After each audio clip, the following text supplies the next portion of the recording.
para naman ito sa mag-asawa o mga mag-partner. Pakinggan niyo muna bago kayo mag-react. Alam naman natin na madalas, ang lalaki ang inaasahang magtaguyod. Trabaho, bayarin, responsibilidad, lahat ay pasan niya araw-araw. Oo, napapagod siya physically at mentally sa trabaho.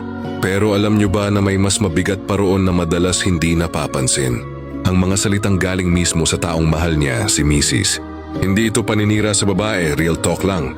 Ayon sa mga relationship experts tulad ni Dr. John Gottman, isang kilalang psychologist sa pag-aaral ng mag-asawa, mas matinding epekto sa emotional health ng isang tao ang constant criticism, contempt, at negative words mula sa partner kumpara sa stress sa trabaho.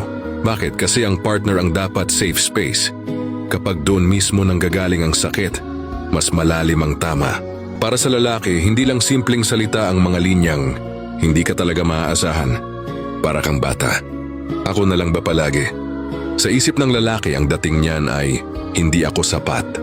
At kapag paulit-ulit itong naririnig, nagiging threat ito sa kanyang identity bilang provider at protector. Kaya mapapansin nyo, imbes na makipagtalo, tatahimik na lang siya.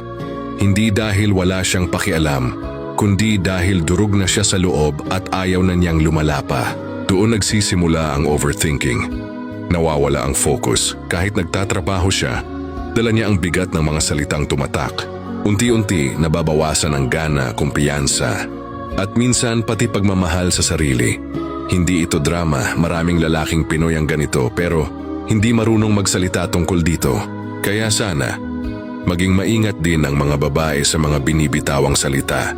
Hindi ibig sabihin nito na bawal magreklamo o magsabi ng saloobin. Ang punto, paano mo ito sinasabi? Imbes na panlalait gawin itong usapan, imbes na sumigaw gawin itong pag-unawa. Kasi ang lalaki, simple lang talaga ang hinahanap.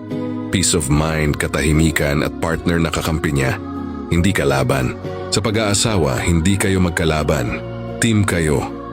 Dapat ang tahanan ng pahingahan hindi isa pang lugar ng stress.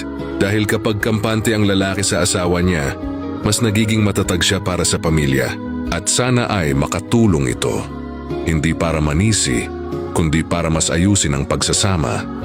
Kasi sa huli, pareho niyong layunin ang masaya at buo na pamilya.